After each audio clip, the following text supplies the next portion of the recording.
Hey everybody, Kimberly here, and I'm super excited to share with you my take on playing Canvas on Steam. It is now available and you really truly have to check it out. Now, over the years, I've been a big fan of Canvas. I originally kickstarted the original, and then of course I've got Reflections and then Finishing Touches, and these are in my gaming space. These games are not going to leave. I really like them for a variety of reasons. It is a fast game. Now, it's 30 minutes to play the game, and when you get more of the expansions and the other components you can add to the game, it does extend the play, and you kind of have to figure out what you want to do for setup. Now, the cool thing about a Steam game is the setup and everything is just automated. You don't have to shuffle anything. You don't have to lay out anything on the table. You don't have the bits, and so really, from start to finish, your game can go 15 to 20 minutes, easy, depending on the amount of players and, of course, player choice. But if you are playing by yourself with AI or a bot, which the Steam game offers, you just play yourself and you're essentially competing with that particular bot.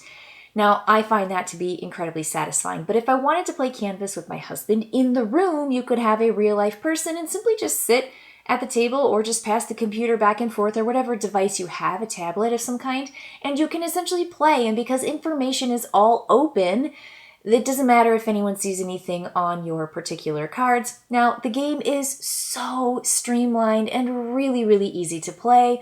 And I think that, again, it just mirrors the beauty of Canvas, the original. And it also has that just nice, easy gameplay. Now, if you want to take any of the transparencies in the row that are visible, you can take them. The first one closest to the end is free, and then you have these little artist palettes. And if you have those, you can essentially put one on every card that you pass by from the end to take one that is not the very first free one. And if, of course, there are palettes from previous decisions from other players, then you get to take those and bring them back into your supply. There is a closed economy of palettes in this game, and that's one thing I really appreciate about Canvas. And then the second thing is that once you have taken 5 cards, which are transparencies that stack one on the other, you then have to create a painting. So this game is timed. You will not dawdle. You will not take time. You don't collect as many cards as you want and then make the best painting. You essentially have to make a painting with 3, and once you have 3, you can then put those together as a painting on your turn instead of taking a card. But you can also wait until you get 5, but when you get 5, you're forced to then make a painting, and you slide your transparencies over each other to create your tableau, earning as many of the 4 possible scoring condition ribbon cards. Now, in the Steam game, when you layer your cards and you start putting them together, you get to choose the bottom one, the middle one, the top one. It's very easy to see. And you also will see how many ribbons you're going to earn. So the computer system is doing the calculations for you. So there are no ways for mistakes. There are no ways to forget things. There are no ways to miss ribbons. And I really, really like that because sometimes my brain cannot wrap itself around Canvas as easy as this game is, because I look at it and I'm like, what about this and then that and that? And then I do it, and of course I start covering up these icons that I need or these ribbon scorings that I need. And so when you do it on the system, on the computer, it tells you exactly what you get, and then of course you click, yes, I would like to make this painting. And so there's always a double checker button where if you click something, you can always go back, or you can verify, yeah, that's the right choice I want to make.